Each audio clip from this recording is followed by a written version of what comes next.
안녕하십니까. 상권 분석 현장에서 박균우입니다.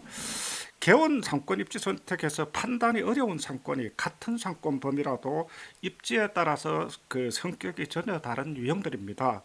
이런 그 대표적인 유형들의 상권들은 여러 곳이 있지만은 그 중에 하나가 청량리역 상권입니다. 청량리역은 KTX와 ITX가 출발하는 시발역으로 중앙선 그리고 경춘선과 지하철 1호선 그 수인분당선 경의중앙선이 지날 정도로 교통 중심지인 곳이 이제 청량역입니다. 이 지역의 이제 도로 사정들을 보면은 청량역을 지나는 황산로가 동대문구 신의문이나 그리고 외대 그리고 회기역 인근의 주민들이 도심으로 진행할 때 1차적으로 집중되는 지역이 청량역 상권입니다. 실제로 저희도 이제 보면은 이 도로를 기준으로 그 지도를 펴놓고 보면은 실제로 그 위쪽에 동대문구 주민들이 대부분 청량역 앞을 거쳐서 도심으로 진입을 하게 되는 그런 부분들로를 볼 수가 있습니다. 이런 영향으로 인해서 청량역 주변은 하루에 이제 약 한 50만 명 정도가 이동을 하는 그런 그 서울의 대표적인 그 유동인구가 많은 지역으로 이제 그 인식을 하고 있습니다. 이런 유동인구로 인해서 청량역 상권은 전체 입지가 모두 활성화된 것 같이 보입니다. 실제로 가면은 막 주말이나 주중 할 것 없이 사람들이 넘쳐납니다. 그렇기 때문에 실제로 이 상권 자체가 그만큼 활성화되어 있다고 생각을 하기 쉬운데 세밀한 부분들은 좀 더 살펴봐야 된다고 이제 생각을 합니다. 청량리 상권을 살펴보면은 그 청량리 교차로에서 제기동 방향 이제 우측 라인이 주로 이제 전통시장이 집중되어 있는 지역인데 여기는 이제 도매와 이제 소매시장이 주로 이제 집중됩니다. 그래서 여기는 주로 보면 시장들 보면은 청량리 중앙시장 그리고 청가물시장 그리고 농수산물시장 수산물시장, 경동시장, 경동광성상가 그리고 양령시장 등 이렇게 해서 이 지역에 약 한 2천 개 정도의 점포와 노점들이 집중되어 있다고 합니다.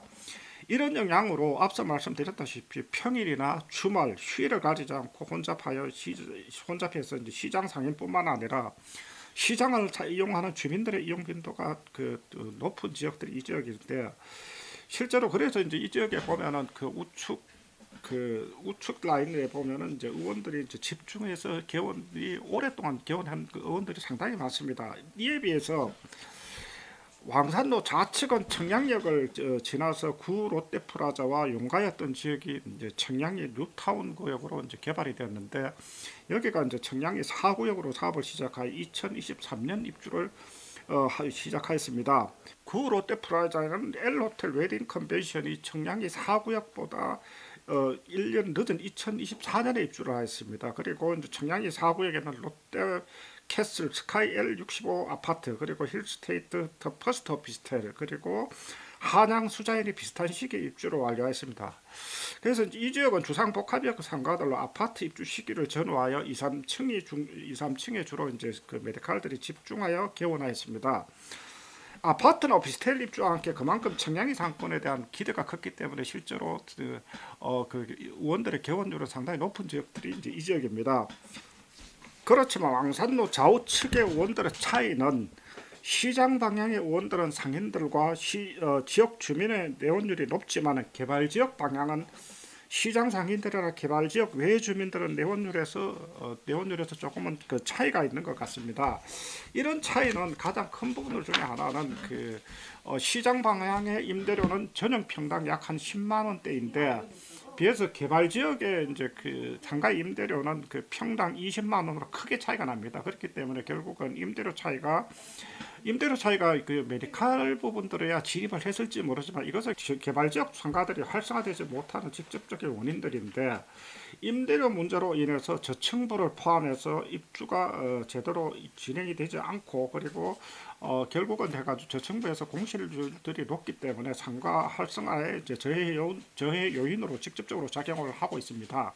그러나 이 지역의 이제 개발 지역 같은 경우는 앞으로 청량리 뉴타운 중에서 범위가 넓은 수산시장에서 제기동 방향의 용두 1구역 개발이 아직까지는 진행이 되지 않고 있습니다. 그래서 이 부분들이 개발이 되고 하면 메디칼 상권은 실제로 시장 방향보다는 오히려 재개발 구역으로 영향력이 커질 것으로 생각합니다.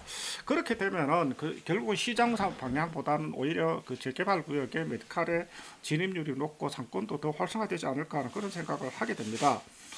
이와 같이 청량리 뉴타운은 건축비 상승으로 초기에는 임대료 차이로 이제 어려움을 겪고 있지만 장기적으로 결국은 정비구역들이 마무리가 되면은 메디컬 상권은 그 앞서 말씀드렸다시피 시장 방향보다는 오히려 뉴타운 쪽으로 이동할 가능성이 높아진다는 그런 말씀을 드립니다. 그 정리를 하자면은 그 청량역 상권 같은 경우는 결국은 지금 그 동일한 그 권역으로 볼 수가 있겠지만은 왕산로 우측의 전통시장 라인하고 그리고 이제 좌측의 재개발 그 청량리 뉴타운 그 구역의 이제 상황들하고는 같은 상권 범위에 있지만 실제로 진입하고 하는 사람들도 다르고 그리고 개운하고 하는 의원들도 차이가 나기 때문에 앞으로 이 지역은 용도 1구역이 그 사업이 마무리되어야만 실제로 그 청량역 상권 자체가 완성이 되지 않을까 하는 그런 생각을 합니다. 그래서 이제 오늘은 동일한 상권 범위라도 실제로 상권의 질이 차이가 난다고 하는 부분들을 중심으로 청량리 상권을 가지고 이제 설명을 드려보았습니다. 감사합니다.